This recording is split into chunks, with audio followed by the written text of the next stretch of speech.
Imagine coming from a realm, we call it the void. It's all potential. At this stage, it is nothing.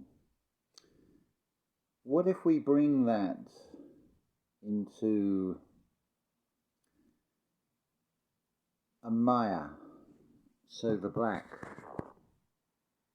becomes the white? Before you is just a formless void, but what really have you got here? If birth to death is only half of the experience, consider what paper is made from. It is slices of a tree. If we take as the basis of tree of life and tree of knowledge, but we wish to do an inverse, and then through the death and transmutation and conversion of that tree into paper, I wonder what happens to the energy and the knowledge that is within that tree in whatever form it takes. Logically, I would assume that it's going to follow the same pattern.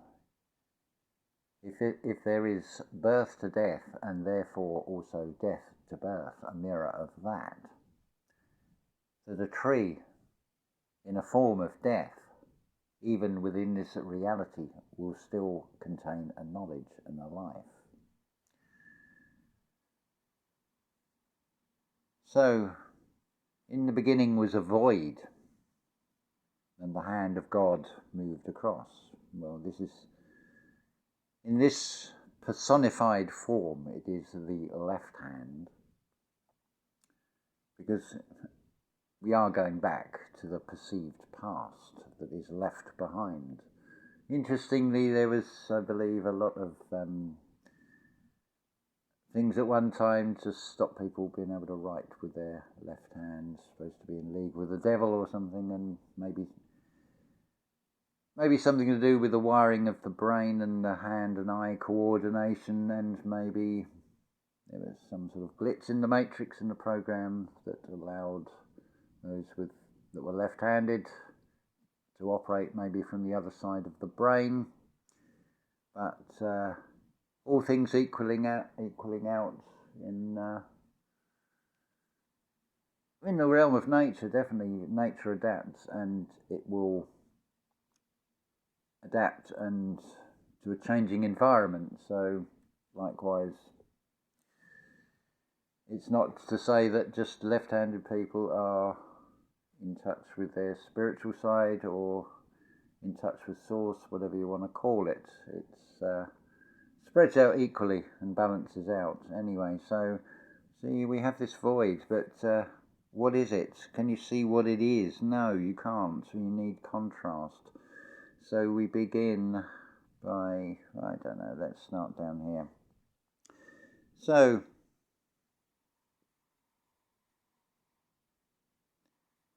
now, can you guess what it is yet?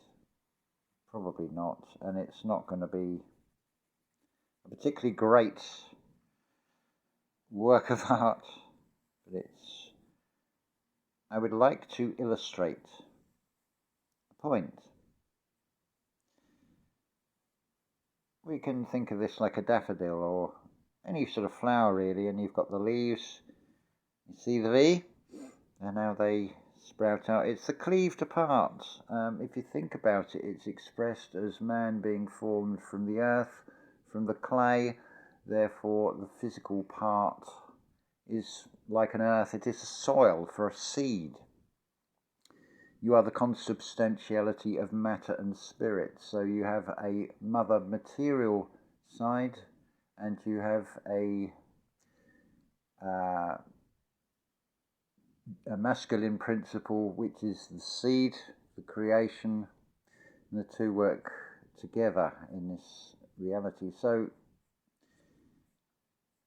you get the idea that the Kundalini rising, the flowering that would come from this. But we're going to have a little play with this, because this is worth sort of carrying on a little bit, I think. Let's see, let's go down here. This is pretty sort of live, in the moment, no sort of plan, but it's taking form in the mind, and I'm starting to create. Do like that. Let's go for... See, I can draw upon memory, and I can draw upon experience, and